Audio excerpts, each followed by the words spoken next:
Before I even arrive at the Oval Office, I will have the disastrous war between Russia and Ukraine settled.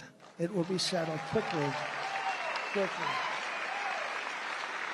I will get the problem solved, and I will get it solved in rapid order, and it will take me no longer than one day. I know exactly what to say to each of them. What would happen if there was a full-scale nuclear war between Russia and the United States?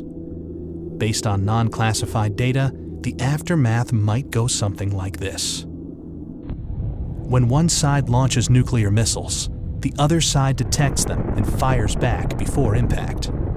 U.S. submarine-launched ballistic missiles from west of Norway start striking Russia after about 10 minutes, and Russian ones from north of Canada start hitting the U.S. a few minutes later. The very first strikes are high-altitude EMP attacks, frying electronics and power grids by creating an electromagnetic pulse of tens of thousands of volts per meter. The next strikes target command and control, as well as nuclear launch facilities. How can I protect my family and myself during a nuclear blast? This is straight from the internet. In the event of a nuclear blast, a national emergency response plan would be activated and would include federal, state, and local agencies.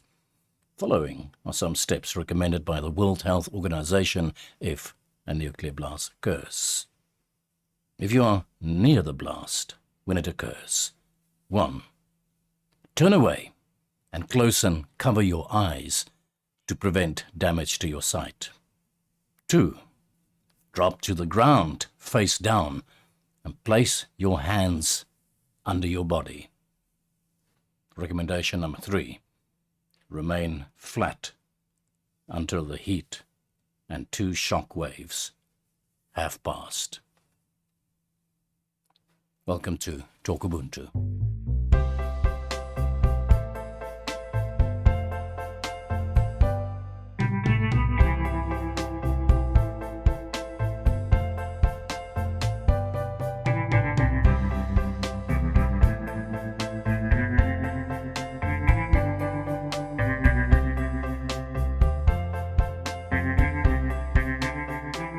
In the meantime, Earth gets freezing cold, even during the summer, with farmland in Kansas cooling by about 20 degrees centigrade or 40 degrees Fahrenheit, and other regions cooling almost twice as much. A recent scientific paper estimates that over 5 billion people could starve to death, including around 99% of those in the United States, Europe, Russia, and China. Welcome to talkUBUNTU. Can you imagine how ridiculous that sounds? In the instance of a nuclear attack, lie flat on your stomach or put your hand in front of your eyes. That's ridiculous. And that's one of the major reasons why I will continue to do what I'm doing. I'm talking to Medea Benjamin.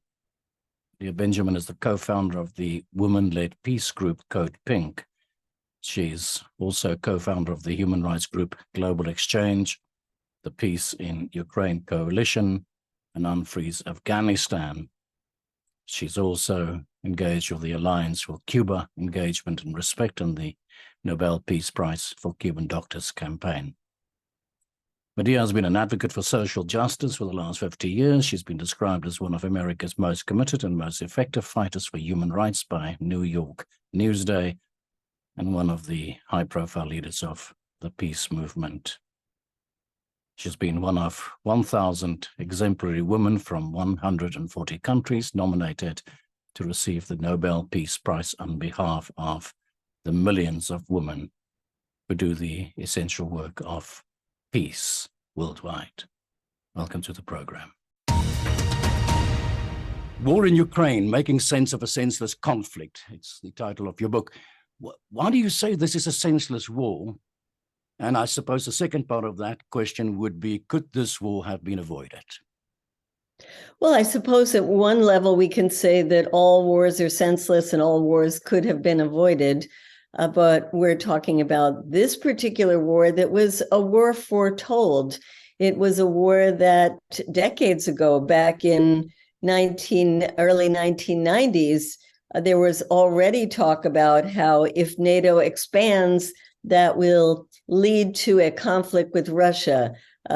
We heard that for the last several decades. Yeah. And as NATO kept expanding and kept getting closer and closer, and then finally along Russia's border, more and more people in Europe, in the US, and in Russia, of course, were saying, stop, this is not good. This is a provocation. This is a red line that is being crossed. So we explain very clearly in the book all the warnings that were given, all the ways that it was known to anybody paying attention at that time that what the US and NATO was doing was indeed provocative, was indeed making Russia feel insecure in its own borders and its own national security interests, and would lead to conflict. So here we are today, and that's why we say it's a senseless conflict that indeed, up until the very December of 2021, before the Russian invasion in February, there were proposals that Russia was putting on the table, basically saying, help, stop, let's sit down, let's talk about these things. And the US and the head of NATO just summarily dismissed all of those entreaties by Russia to talk. And then we had the February invasion. Yeah, I'd like to just ask you to expand a little bit on the events around about the 90s, the collapse of the Berlin Wall and the promises that were made to the Russians, because there's not really much clarity on that, and it's not a much talked about subject. Well, yes, this was when Gorbachev was in power, when the Soviet Union was starting to unravel, when East and West Germany were in the process of becoming unified. And that was when Secretary of Baker, who was the Secretary of Defense of the United States, as well as the heads of West Germany, were talking to Gorbachev and saying, okay, if you allow for the reunification of Germany, and at that time was also when the Warsaw Pact, which was the counterpart for NATO, started to unravel, that the West promised that it wouldn't move, quote, one eastward towards Russia's border. And that, it wasn't a treaty in the sense that it wasn't written down and approved by both governments, but it was definitely something that was discussed many, many times, that was understood as an agreement. And there's a organization in the United States called the National Security Archives that does what we call Freedom of Information Acts to get more information out. And they now have a whole series of articles that shows all the ways that this was understood to be a serious agreement that was made between the U.S. and Russia and the Western countries in general, and that was the only way that it was going to work, is that Russia could not feel, as it was losing its empire, the Soviet empire, that it was going to be attacked by the West. And so the agreement was the NATO countries would not expand.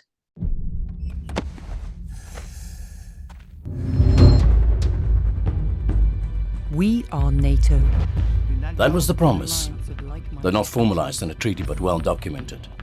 The Soviet Union did not interfere with the reunification of Germany, and when faced with its own demise, it dissolved the Warsaw Pact. Putin, who took over from Yeltsin, saw the rape of his country at the hands of Russia's newly established oligarchs and the wolves from Wall Street, and he desperately wanted a European security arrangement that will take Russia's fears into account. Did NATO betray Russia by expanding to the east?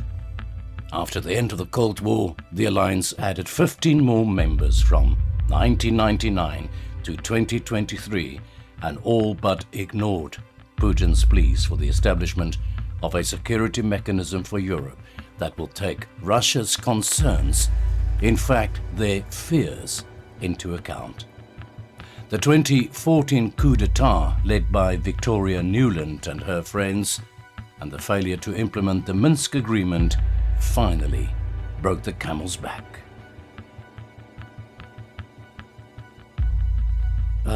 2014, Ukraine. Putin's argument is, of course, no expansion. Ukraine is the red line.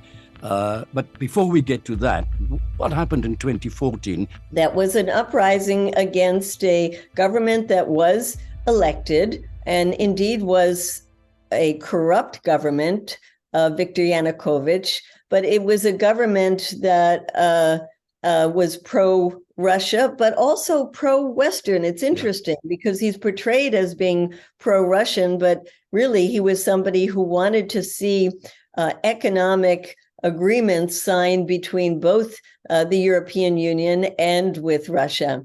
Yeah. Yet there was a popular uprising against him, and it was seen as something that really had a lot of grassroots support until it became hijacked. And when it became hijacked, it was hijacked by the extreme right, people with ties to neo-Nazi groups, and it became very violent. And as Yanukovych, with outside help, was trying to come to some kind of political agreement and say, all right, I guess there's going to have to be a transition government. Let's set up new elections.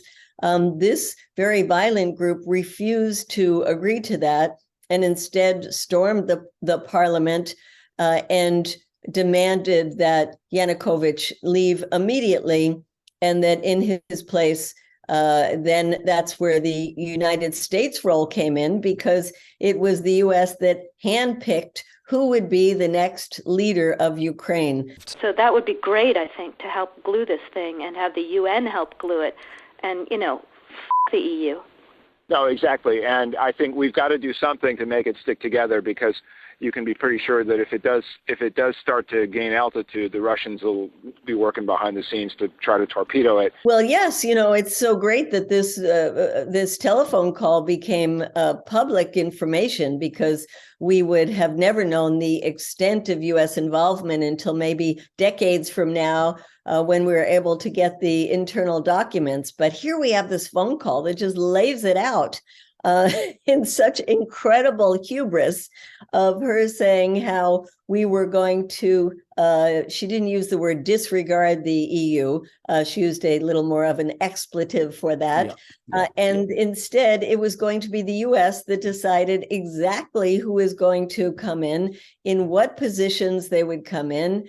And then we have also Victoria Nuland out in the middle of the protests, giving out donuts or cookies, sweets. Yep. When I talk to people in the United States, I say, try to imagine that during the uprising the Republicans did in our Congress on January 6th of last year, if there was somebody from the Russian government that came out to hand them out cookies and say, go forward, move, let's move, let's overthrow this government of the United States. It would it's not even thinkable. We laugh when we think about that. And yet that's what the United States was doing inside Ukraine, which led to the breakaway republics in the Donbass and led to the civil war that killed 14,000 people. So this was a very violent coup and had very violent consequences. Yeah. The armed conflict in eastern Ukraine started in 2014. Between then and early 2022, it had already killed over 14,000 people. Over the course of 8 years, Ukrainian government forces fought Russian-backed separatists for control over much of the two heavily industrialized regions of Donetsk and Luhansk, also known as the Donbass. While many in the West see a war of choice by Russian President Vladimir Putin, he claims that the brutal war in the Donbass and NATO's 2008 decision in favor of eventual Ukrainian membership brought an existential threat to Russia's borders? I think that it was a terrible mistake to go in, but I understand the frustration on the part of Russians of not being able to get the attention of the West to seriously discuss these issues. There were more efforts on the part of Ukraine to try to really enter NATO. There was more military buildup that had been going on. There were larger military exercises that were being conducted, and there were bases from the U.S. One put in Poland that was 100 miles from Russia's border. So I think all of those kind of military buildups were part of the problem, as well as the increased fighting that was happening in Donbass at the time. Yeah. What is the importance of this war for the Americans? What's in it for you? I think if you look at it in the larger geopolitical structure, there's nothing in it for the American people, but for U.S. interests, whether they're energy interests or the weapons business, which is big business in the United States. There is an interest in cutting Europe off from Russia and putting it back squarely in the realm of the United States as its major trading partner, and the U.S. also being concerned that the main adversary that our government is telling the people is the Chinese. So weakening Russia in order to not have Russia be a strong partner for China. So I think in the geopolitical level, it's all of those machinations to maintain U.S. hegemony in the world and ultimately to confront China. There's also, you see how the Western energy interests, particularly the United States, has been trying to take advantage of the sanctions against Russian energy and get in there quickly to fill these markets that were being supplied by the Russians. And enormously high prices. Yes. And you also see how the U.S., in particularly the last two administrations, has been pressuring the Europeans to spend more of their money on militarism, to, quote, fulfill the NATO goal of having 2% of the gross national product at least going towards the military. Now, if you look at what that means buying U.S. weapons. And this has been a tremendous boon to the U.S. weapons industry, not only because of all the money that the U.S. is spending now to send these weapons to Ukraine, but also because the Europeans are now spending hundreds of billions of dollars more on weapons that they will be buying mostly from the United States, because within NATO, there has to be a interoperability to be able to have the militaries work together. So, those are some reasons I would say that the U.S. is posing this as such an important security interest to the American people and to the West, and saying it even in the terms that, of course, that, we are defending democracy in Ukraine so that Russia will not take over the Baltic states and expand. This is about worldwide democracy. But I think we have to put it much more in the terms of this is about U.S. trying to hold on to its quickly fading hegemony.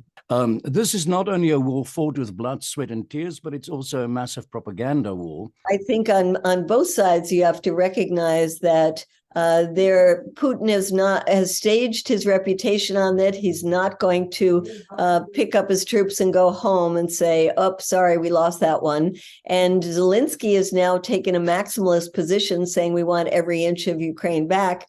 And he has empowered the hardliners in his government and in his military. So that's why the situation is so dangerous.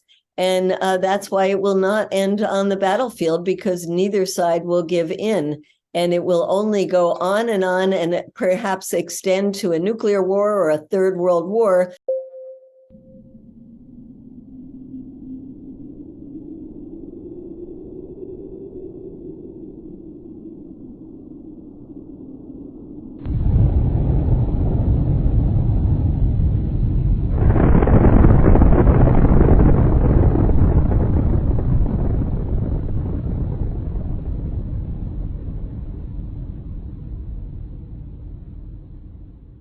if the people of the world don't rise up, including people inside the countries that are parties to this conflict, to say enough. Which brings me to the point that at some point peace will have to come, and there will be peace talks at the end of the day.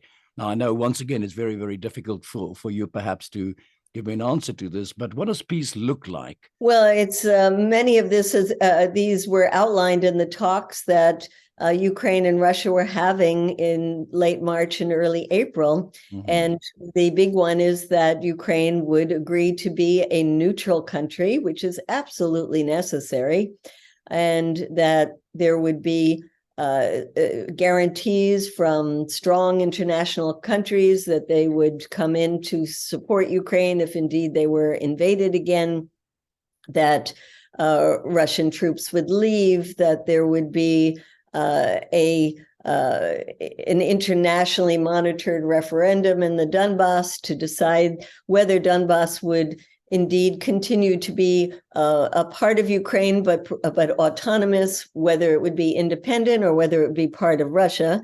And the issue of Crimea, that was talked about early on as something that could be put aside because there wasn't fighting going on in Crimea.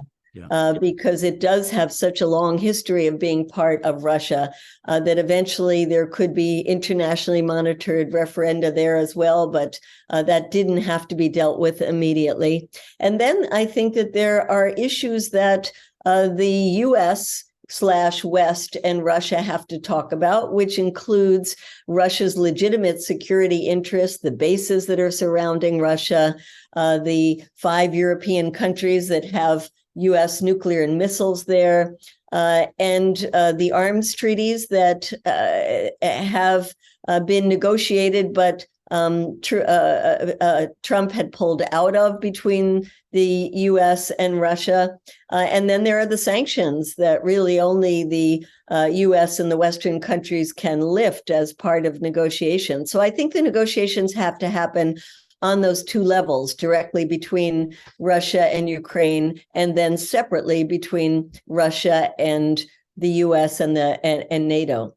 But I do want to say one more thing before we close up, which is that while we talk about the growing divisions happening in Europe and a growing understanding that this war is going to hurt more and more people as it drags on, that when there was the talks, the General Assembly met at the United Nations this year, it was quite remarkable to see country after country coming up, and many of them condemning Russia, but also saying, we don't want to choose sides because it's not in our economic interest to do so. And there's only one side for us, and that's the side of peace.